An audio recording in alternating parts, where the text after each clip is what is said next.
how to never get cancer. Vitamin D. I would keep your vitamin D levels between 60 and 80 at the very minimum. Number 2, cold therapy. Your body has to maintain 98.6. You just got into a cold tank. It's 50 degrees or 40 degrees. It's freezing. It has to cause that mitochondria just to work like crazy, not to make energy, but just to make heat. Intermittent fasting is the most important way to prevent cancer. 2 meals a day, 1 meal a day. You go maybe once a month, 3 days, or even 5 days of no eating. Number 4, if you're grilling steak or meat on the grill, that charring of the meat and the fat is carcinogenic to a certain degree. But if you add some herbs, garlic, thyme, sage, or even onions, these herbs have all sorts of plant-based chemicals that protect you against cancer, but they also support the mitochondria. If you're getting a CAT scan or x-rays, you're getting radiation, request not to get an x-ray so frequently. And if you do get an x-ray, make sure you shield that thyroid. Next point here is folate. When you have a folate deficiency, it's very similar to being exposed by radiation as far as the damage on your DNA. You can get folate from dark leafy green vegetables or even liver. Number 7, methylene blue. The pigment in this methylene blue helps to absorb some of the free radicals from the electrons that are being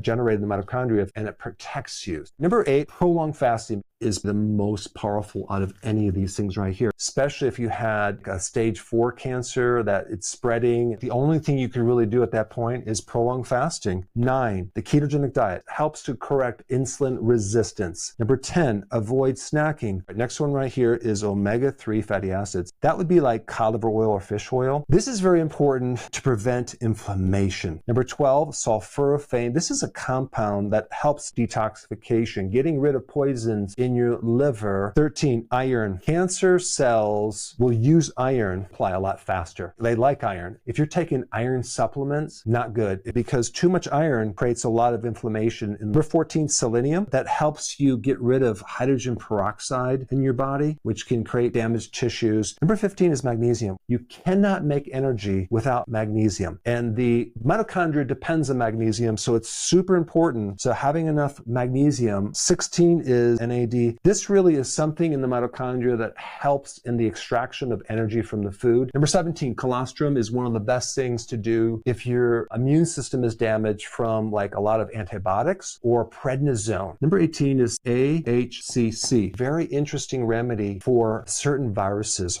It also is a potent trigger for a certain immune cell in your body called the natural killer cell, which has 2 jobs. One is to kill viruses, and number 2 is to kill cancer. Beta-glucans, very potent trigger of the natural killer cells, and you can get this from certain mushrooms. The reishi mushroom and the shiitake mushroom, pomegranate. It has a compound that really reduces inflammation, which can then help the mitochondria and also inhibit the spread of cancer. Chamomile tea has a compound called apigenin, which decreases a certain cell called CD38, which helps preserve this NAD in your mitochondria. 22 is a water filter. This is really important since our water is so toxic. Out of all the things that you should probably invest in is some good water filter for drinking. All right, number 23 is forest breathing. It's walking through a forest where there's pine trees. Pine trees give off this certain vapor that actually improves our immune system. It actually increases that killer T cell that can help kill cancer as well. Green tea. Green tea has something in it decreasing what's called angiogenesis, which means the cancer cell is like hijacking and trying to get blood flow and resources by developing new capillaries in the vascular system. 25, black seed oil. It's a powerful antioxidant. It has research to help inhibit certain types of cancer, and it also supports the mitochondria. What a coincidence. 26, 27, 28 all increase oxygen. Remember, we're trying to just flood the body with a lot of oxygen. Exercise is the absolute best thing. Different types of exercise, long walks, high intensity interval training. EMF, electromagnetic fields. If you're close to a Wi-Fi or a router or your computer, it's going to create a problem because EMF causes calcium to build up in the mitochondria and it destroys it. And number 30, avoid refined sugar and starches. That's probably at the top of the list as far as things that damage your mitochondria right here. You need to stop consuming these because it's literally setting you up for cancer down the road.